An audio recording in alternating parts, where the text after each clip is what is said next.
निर्भयो जायते मरता, मौत के समय पर वो भयभीत नहीं होते। ये वाक्य लिख लें आप।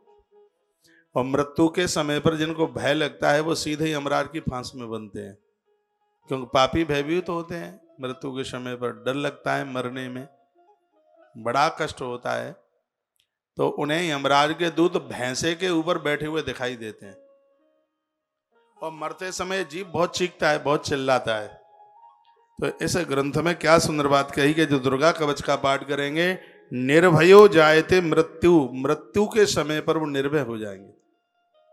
उन्हें मरने का डर ही नहीं लगेगा। वो सोचेंगे मैं मर थोड़े ही रहा हूं, मैं तो अपना चोला बदल रहा हूं बस।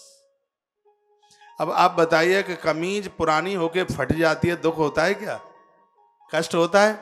खुशी होती है कि ये पुरानी हो गई है, अब नई मिलेगी। होता है कि नहीं? नए कपड़ा खरीद में, नया वस्त्र पहनने में सही बताओ कि सुख होता है कि दुख होता है?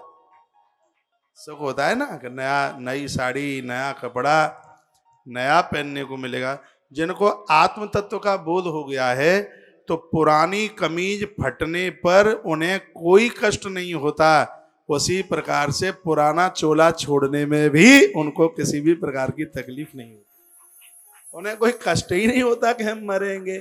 ये तो पुरानी कमीज की तरह खुशी होनी चाहिए कि नई शर्ट पहनने को मिलेगी, नया पजामा मिलेगा, नई साड़ी मिलेगी पहनने के लिए। उसमें तो खुशी होनी चाहिए, प्रसन्नता होनी चाहिए। दुख काहे का हो? और इस बात का जो अनुभव ले लेते हैं वही आत्मज्ञानी है। आत्मज्ञानी कभी नहीं रोता कि हम मरेंगे। काहे को मरेंगे? वो तो तरेगा, मरेगा काहे को है? अब तो समझ लो कि मॉडल अब ये पुराना हो गया है।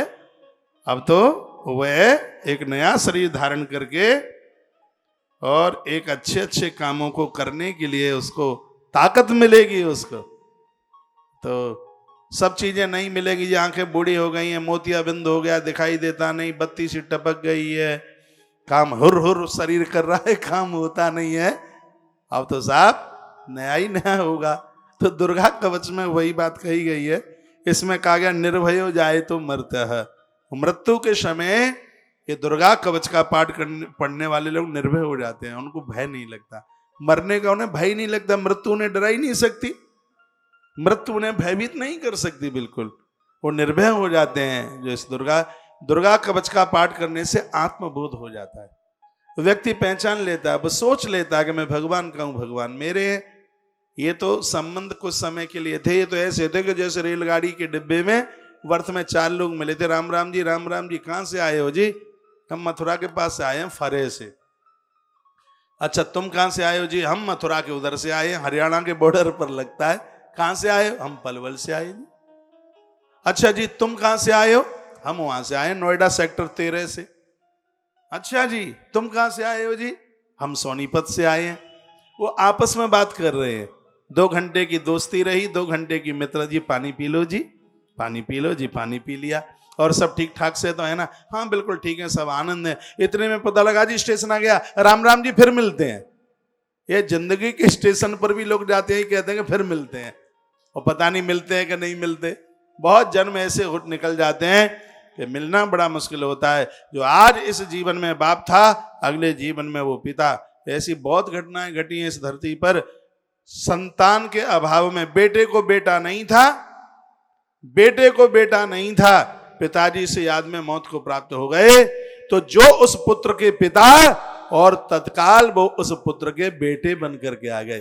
फिर दादी ने कहा देखो बिल्कुल जाकी नाक इसके दादा जैसी है, टुमुक टुमुक करके बिल्कुल वैसे ही देखे, आंख की पुतरियां तो बिल्कुल जाके दादा ही जैसी हैं। अब दादी को क्या पता था कि दादाजी नाती के पोते की याद में गए, सुहा के घर के पोते ही बन गए आगे। अब दादी को क्या पता है? ऐसा ही है, खेल तमाशा सब ऐसा ही है, बस सब ऐसा ही चल रहा। इसलिए पूजा पाठ, अर्चना, व्रत, बंधन, आराधना, साधना, उपासना, ये सब हमें मृत्यु से निर्भय कर देती है। मरते समय भय ना लगे, डर ना लगे। और जो मृत्यु के समय पर घबराता नहीं है, डरता नहीं है, वही मुक्त हो जाता है। और मरते समय जिसको भय लगता है वो इन झमेलों में चक्कर लगाता है। तो दुर्गा कवच का जो पाठ है वो निर्भय कर देता है।